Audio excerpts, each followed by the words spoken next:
The Hidden Architecture of Human Suffering, a deep dive into Buddhist psychology's most radical insight. Have you ever noticed how even your happiest moments carry a whisper of sadness? How the perfect vacation day is tinged with the knowledge it will end? How achieving a major goal brings a strange emptiness rather than lasting satisfaction?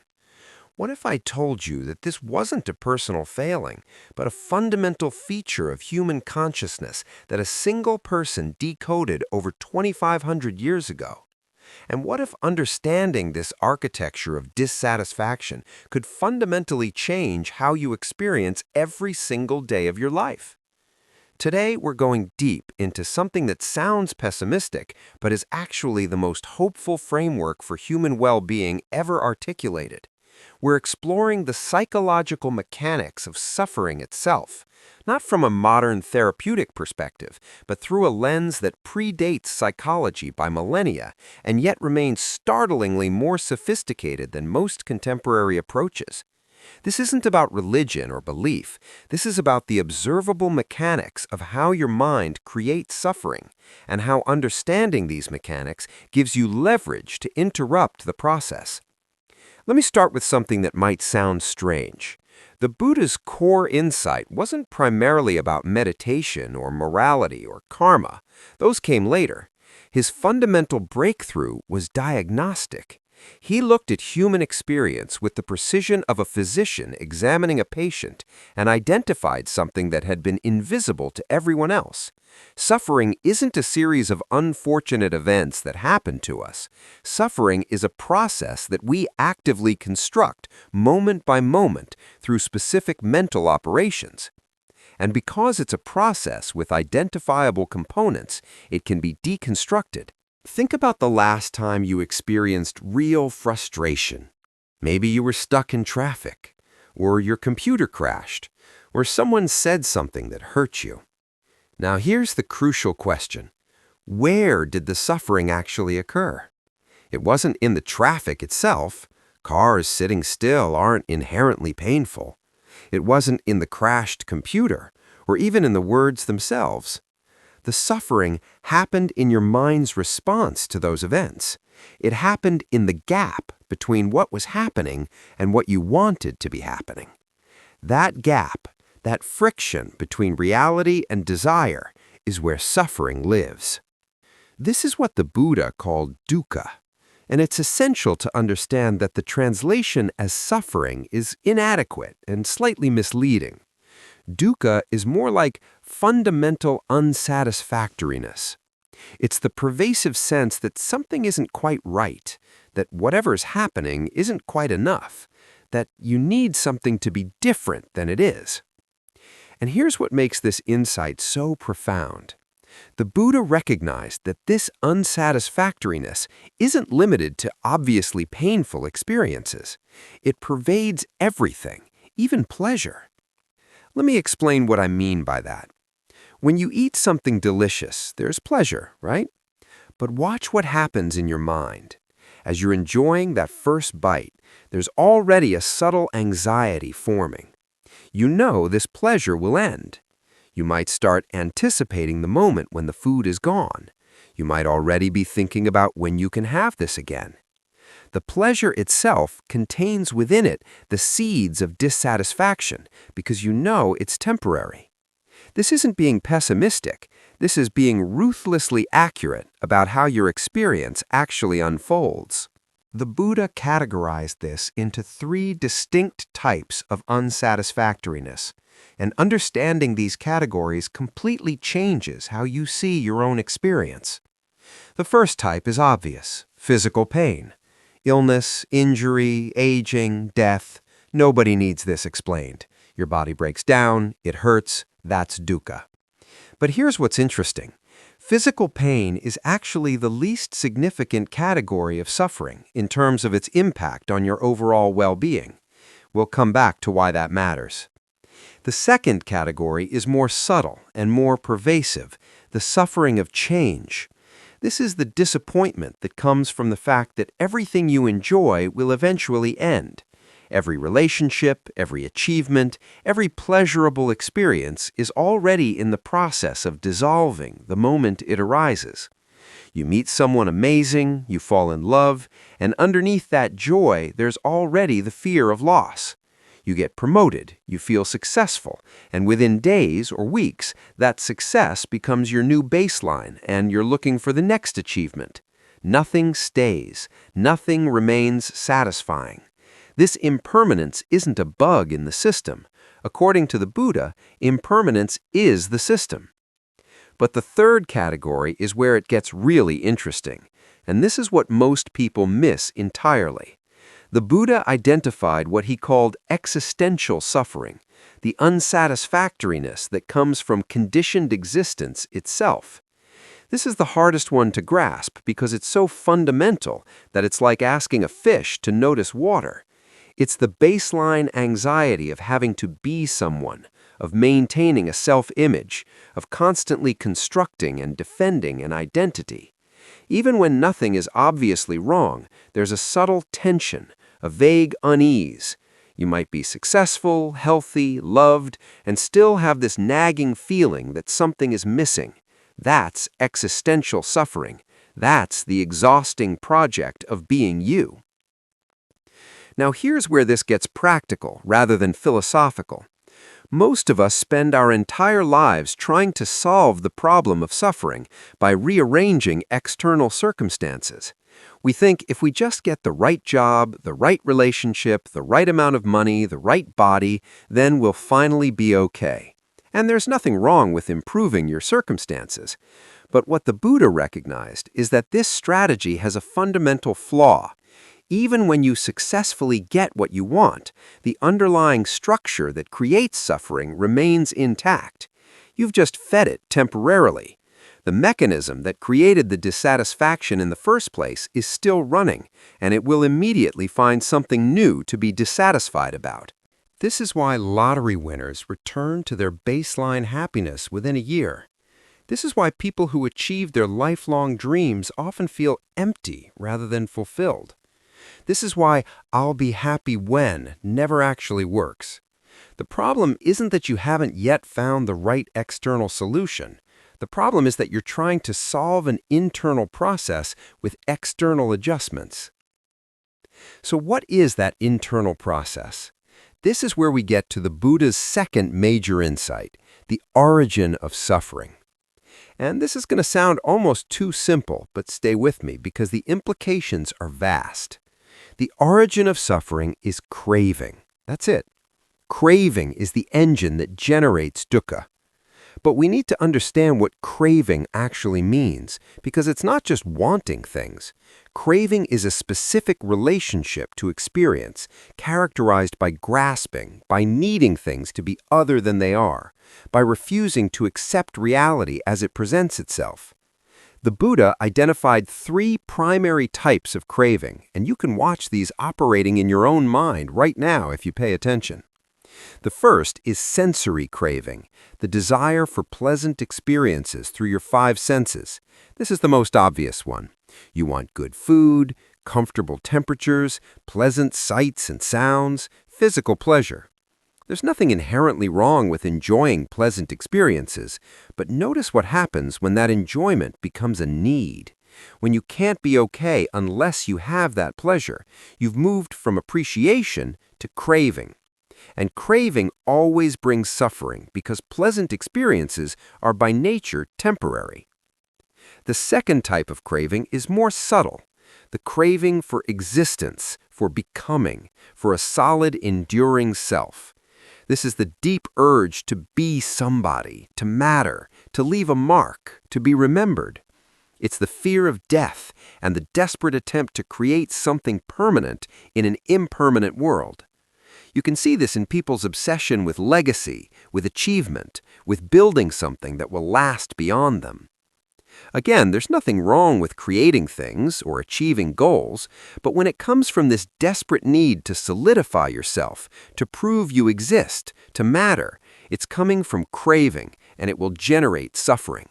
The third type is the weirdest one, craving for non-existence. This is the desire to escape, to numb out, to not feel, to stop existing. You see this in addictive behaviors, in nihilistic philosophies, in the desire to just check out of life. People think this is the opposite of craving, but the Buddha recognized it as just another form of it. It's still a refusal to accept reality as it is. It's still trying to force experience to be different than it is, just in the opposite direction. Now here's what's fascinating from a psychological perspective. Modern neuroscience and psychology have basically confirmed what the Buddha described 2,500 years ago. Your brain has a prediction engine that's constantly comparing reality to your expectations and desires. When reality doesn't match, you experience that mismatch as negative affect, as dissatisfaction, as suffering. And your brain is wired to focus more on negative mismatches than positive ones, because from an evolutionary perspective, missing a thread was more costly than missing a reward. So you're biologically predisposed to focus on what's wrong, what's missing, what needs to be different. But here's the key insight. That prediction engine isn't running on accurate information about reality. It's running on your conditioned beliefs about what you need to be okay. Most of those beliefs were formed when you were young and are completely outdated, but they're still running in the background, generating desire and aversion, creating a constant sense that you need something to be different. And every time you feed that mechanism by believing that getting what you want will finally make you okay, you strengthen it. You train your brain that its job is to be dissatisfied until external conditions change. The Buddha called this cycle dependent origination, and it's one of the most sophisticated psychological models ever created. He traced suffering back through a chain of causation. Ignorance leads to mental formations, which leads to consciousness, which leads to name and form, which leads to the 6 sense bases, which leads to contact, which leads to feeling, which leads to craving, which leads to clinging, which leads to becoming, which leads to birth, which leads to aging and death. It's a cycle, and each link both causes and is caused by the others. But here's the good news, and this is where we transition from diagnosis to treatment. If suffering is caused by a process, then interrupting that process ends suffering. The Buddha's third insight was that the cessation of suffering is possible.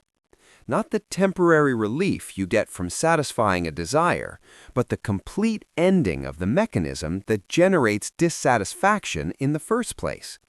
He called this nirvana, and it's probably the most misunderstood concept in Buddhism. Nirvana isn't a place you go after you die. It's not heaven. It's not a reward for good behavior. Nirvana is the extinguishing of craving. It's what happens when you stop relating to your experience through the lens of desire and aversion. It's what happens when you can be completely okay with reality exactly as it is, without needing it to be different. And contrary to what you might think, this doesn't make you passive or emotionless or detached from life. It actually makes you more engaged, more present, more capable of appropriate action, because you're not constantly filtered through the distorting lens of what I need to be okay. Think about a moment in your life when you were completely absorbed in something. Maybe you were in flow state during a creative project, or you were so engaged in a conversation that you lost track of time, or you were in nature and suddenly everything just felt right. In those moments, where was your sense of dissatisfaction? It wasn't there. Not because your circumstances were perfect, but because in that moment you weren't relating to experience through craving. You weren't comparing reality to your desires. You were just present with what was happening. That's a glimpse of what the Buddha was pointing to. And he claimed that this could become your permanent state of being, not through belief or faith, but through training your mind to recognize and interrupt the process of craving as it arises. This brings us to his fourth insight, the path to the cessation of suffering. And this is entirely practical. This is the instruction manual. The Noble Eightfold Path isn't a set of commandments or moral rules. It's a training program for your mind.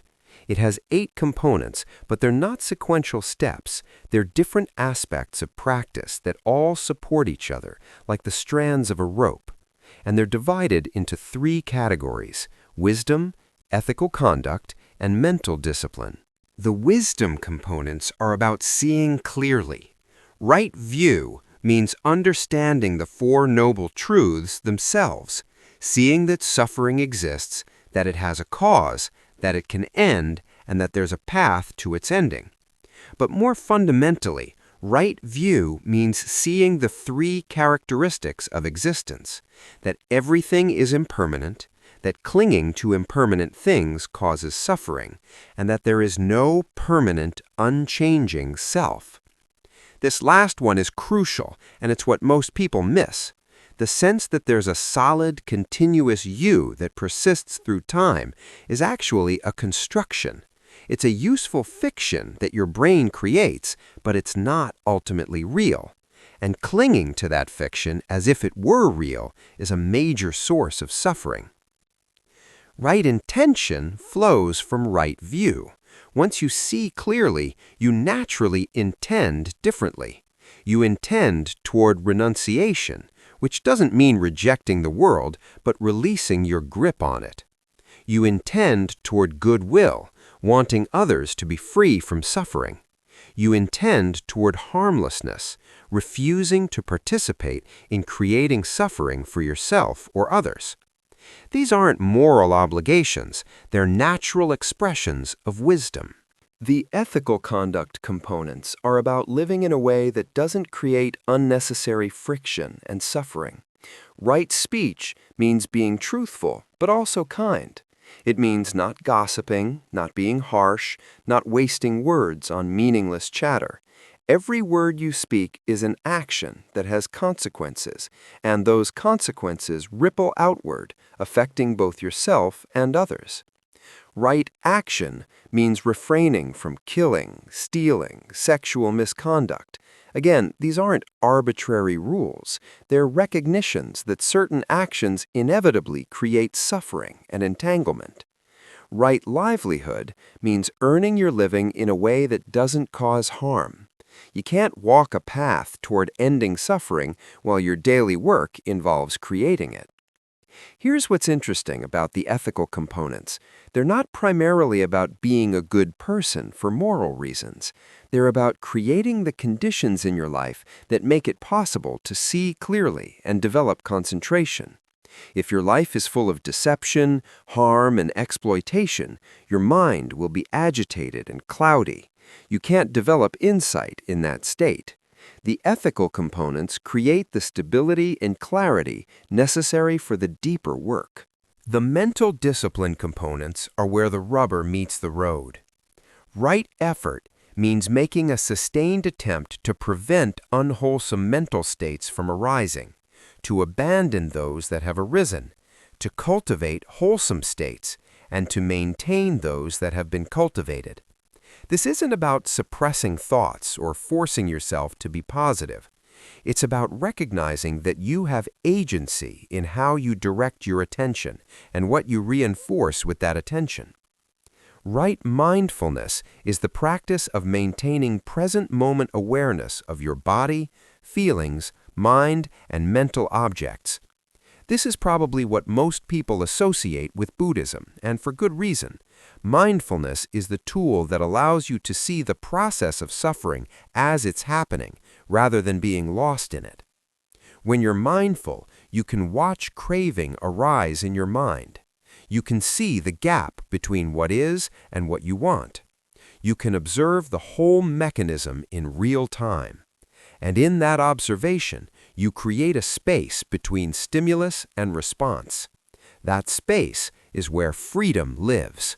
Right concentration is the development of a stable, unified mind through meditation. It's the training of your attention to rest on a single object without distraction. When your mind is scattered and fragmented, jumping from thought to thought, you can't see anything clearly. Concentration practices calm and stabilize the mind, creating the conditions for deep insight to arise. Now here's what I want you to understand about all of this. The Buddhist path isn't about becoming a different person or achieving some special state or accumulating spiritual merit. It's about seeing through illusion you've been living under your entire life. The illusion that your happiness depends on external circumstances being a certain way.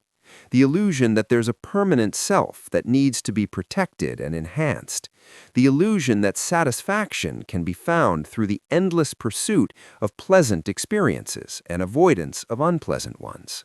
When you see through these illusions directly, not intellectually, but experientially, something fundamental shifts. You realize that you've been creating your own suffering through this constant craving, this refusal to let reality be as it is. And in that realization, the craving begins to lose its power. Not because you forced it away, but because you've seen through it. You've recognized it as unnecessary. This is what the Buddha meant by liberation. It's not liberation from the world, it's liberation within the world. It's the capacity to be fully engaged with life, to feel everything deeply, to act with wisdom and compassion, but without the underlying contraction of needing things to be different than they are. Imagine going through your day without that constant background noise of dissatisfaction, without the endless mental commentary about what should be happening instead of what is happening, without the desperate grasping at pleasure and pushing away of pain. What would be possible if you weren't spending all that energy on suffering? The Buddha claimed that this was achievable, not just for special people, but for anyone willing to undertake the training. And the evidence suggests he was right. Throughout history, across cultures, people have followed this path and reported the same basic transformation. The machinery of suffering becomes visible, and in that visibility, it loses its grip. You still experience pain when you're injured. You still feel sadness when you lose someone you love. But the suffering, the extra layer of resistance and craving and needing things to be different, that begins to fade. What we're talking about here is a complete reorientation in your relationship to experience itself. Instead of constantly evaluating every moment as good or bad, pleasant or unpleasant, wanted or unwanted, you begin to simply be with experience as it arises and passes. This doesn't mean you become passive. It means you act from clarity and wisdom rather than from the distortions of craving and aversion. You do what's needed without the extra suffering you pile on. The practical question is, how do you actually do this? And the answer is both simple and demanding. You start paying attention. You begin to observe your own mind with the same precision and curiosity you might observe a fascinating natural phenomenon. You notice when craving arises. You notice when aversion arises. You notice the gap between what's happening and what you want to be happening.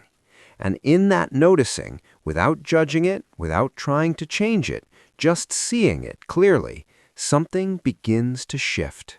This is why meditation is central to Buddhist practice.